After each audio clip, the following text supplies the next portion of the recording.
persona so far.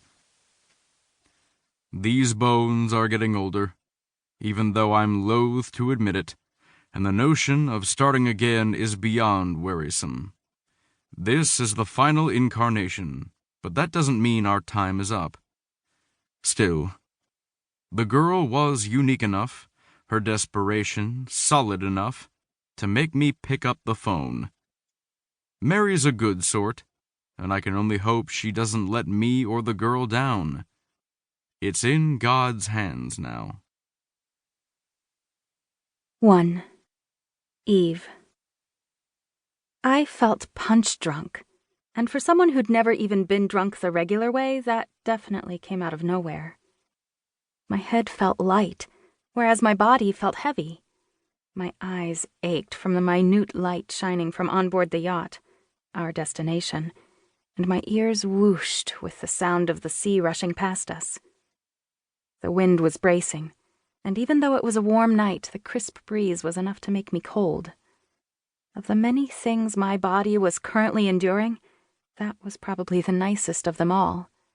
A chilly sensation was enough to prevent me from vomiting over the side of the small vessel that was cruising at indecent speeds. My entire life, I'd been in 2 automated vehicles.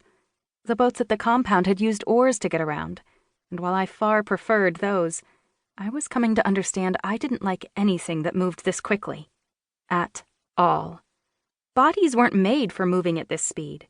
We were supposed to keep things, at most, around a fast sprint. Even that was only in a panic, and I begrudged every second of having to do anything other than meander at a walking pace. Sucking down cold air, focusing on trying not to pass out once more, I nestled into the warmth at my back that I registered as Aaron, just from the bone-deep comfort I felt by being in his arms, and didn't even bother listening to the conversation going on around me. I should have, though, since it was about my situation. Well, our situation. I was no longer a single entity. There were 8 of me. That made me sound like that odd science experiment from the 90s that I'd read about a few days ago, where Dolly the sheep was cloned. But no mad scientists had forged this bond between myself and the 6 males I'd chosen. At least, I didn't think so. Considering Caelum, the place we'd just escaped, was over 100 years old, I figured people like us had been around for quite a while without modern science getting involved. Oh, Caelum. With a shaky hand, I rubbed my temple and turned to look back at the island we'd just escaped from. The academy sat on the top of a cliff overlooking the Atlantic Ocean.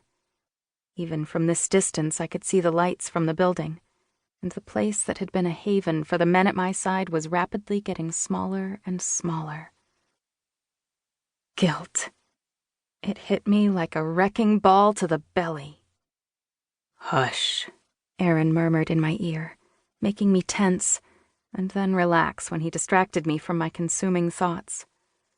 "We're here because we want to be." My brow puckered. How could you want to be here? Running away from a life you established long before me, and from a home you made when you were children. "Purposes change," was all he said, like that made sense. Brow puckering further, I blurted out, "I don't get it." "You don't have to," he countered with a chuckle, which should have irritated me, but didn't. Instead, it made it easier to settle into his embrace and let me hug him harder. There was something about Aaron's hugs that always made me feel safe and comforted. It was like he was telling me with his body he would never let me go, that I would always find a haven in his arms. It made me feel honored and privileged that I could inspire such feelings in a man like him. He was good people, some of the best. But then the men I'd chosen as my own were the same. Even Dre. Although there was no denying that sometimes he could be a douche, which was what Stefan sometimes called him.